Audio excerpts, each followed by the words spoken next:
Welcome to the next session summary for the Giraffivorce campaign. We heard from Gina, our resident accepted in hiding last summary, about events in her terribly repressed homeland. We return to our adventurers in the city of Camelin, in the Queen's Blessing Inn. Yes, that's right, everyone. There are some things that even the pattern is a little unwilling to change. The innkeeper, a one-doored bell, is now constantly called Doorbell by the party players, but will show them to his private library for some peace and rest in this overfull city. At this point, the group happens to meet a young Ogier lady who informs them that her name is Nyella and offers to assist the party if she can. They ask her about the waygates, and her disapproval of such a method is clear. Nyella plays a game of stones with Ferrodin as Barrack leaves the room to eat and examine the events in the common room.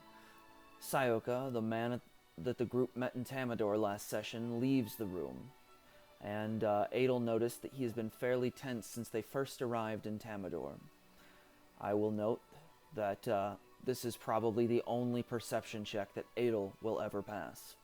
At this point, Master Bell knocks at the door to the private library, and he tells them that he has a letter, arrived 3 days past, that he had no idea was meant for them. But clearly was, and it was sent by a woman of the same name as the letter Selenia Sedai sent to our adventurers at the start of this.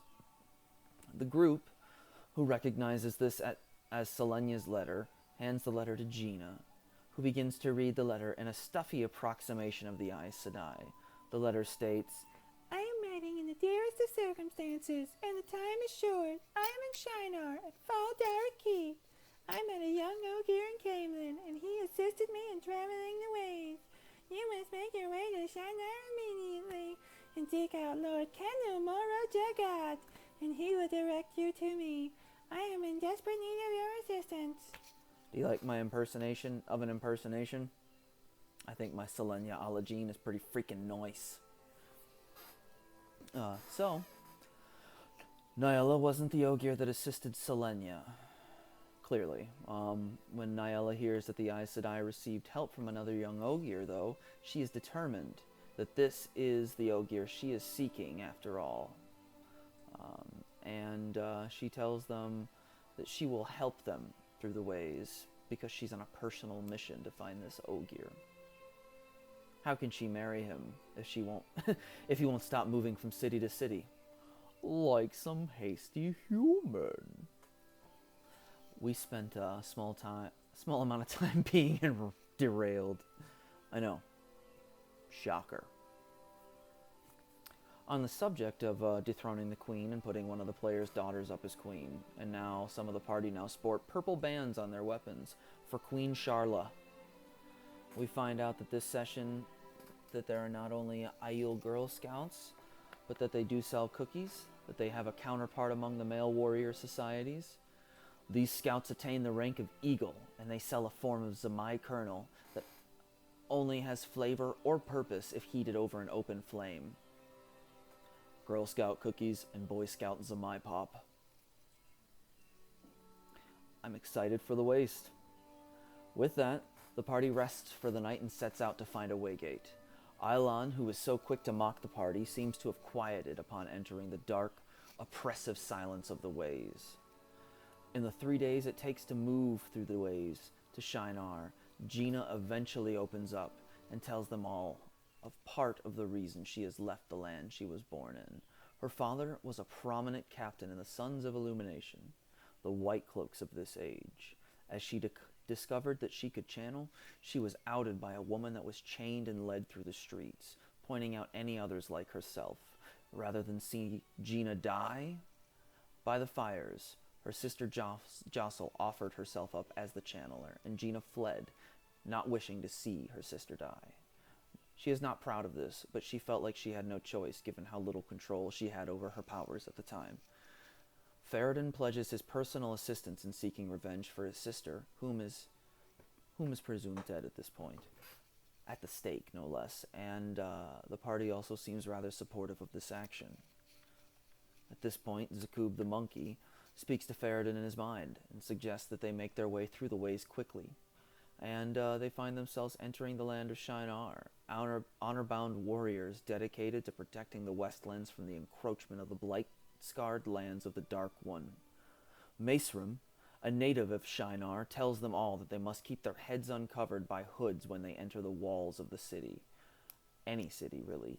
Any town or village as well, by law. The eyeless are too cunning to be given that advantage and to be able to hide their eyeless faces. As they make their way through the city of Faldara, they eventually enter the keep, one under the leadership of Lord Kenamora Jagad and his sister, Lady Dabra Jagad. Both are experienced soldiers and battle-hardened.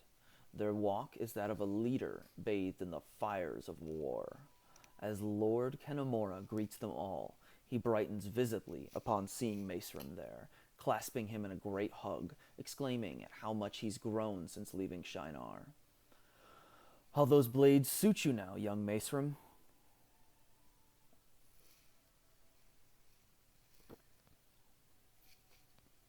Lord Jagad informs the party that Selenia has entered the Blight with her warder, Rem Mandragoran, as well as 3 village youths, little more than boys, and 2 young Aes Sedai.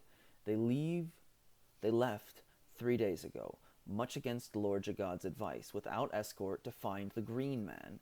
Niella states that she cannot accompany them and will await them in the keep. As they leave, the Shinarans apparently are leaving for Tarwin's Gap. They are not hopeful in their prospects.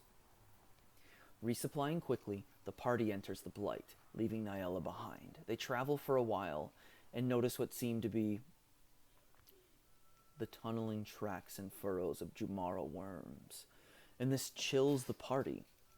Moving quickly, the group of unlikely allies streaks across the blight-scarred lands, the only living thing not touched by the corruption and radiating decay of Shaitan. Ferredin, experienced as a tracker and already accustomed to forays into the Blight, tracks Selenia and the rest of them, though it is clear that they have made an attempt to hide their tracks. No doubt, Rem has made his best to keep them hidden. As they make camp and hold watch for the night, they are on edge. Gina goes to embrace the source and weaves wards around the camp, but Sayoka, the newcomer, stops her, claiming that being this far into the Shadow's clutches might cause them to light up like a beacon if they ward themselves. They instead sleep unprotected by wards.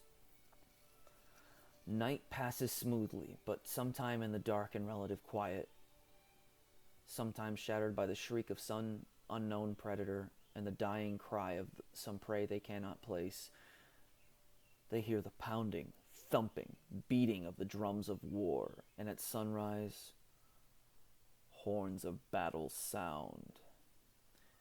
Ferredin, familiar with these sounds, knows the drums and horns to be the sounds of the Davol tribe of the Trollocs. Knowing that even the Aiel cannot outrun Trollocs, they use the stone singing of Beric again to set a trap. And this time, one of boulders. Some strange new shadow spawn, stunted beast that looks somewhat like Trollocs, run headlong into the trap. As they spring it, boulders slam down on them. And under the crack of rock on earth, they hear a low, thunderous boom as the strange creatures detonate. With the trap sprung, the surprise round of combat begins, and the elf uses Sidene consciously, sending weaves of explosive rocks at the Trollocs. Jean ignites the closest fade, and the fire quickly spreads among the ranks of the greasy, oily hides of the Trollocs. The 5 Trollocs, the 4 Fades, are all heavily damaged as this happens, and Maceram, Beric, and Ferredin unleash a hailstorm of arrows on them, but Maceram's bow breaks. As we end the session, the two Fades have survived out of 4, as 3 of 4 Trollocs... I am so sorry. 2 Fades of 4 have survived, as well as 3 of 5 Trollocs, and the party is ready for more, and it seems that they are more than ready for the challenge I have put before them. But, then again, remember where they are. This is the Blight, after all. I'm your narrator, and my name really isn't important. What's important is that the story is told, and that these heroes are remembered. This is the Giraffe of Wars campaign, and please come back for more. Tyshar.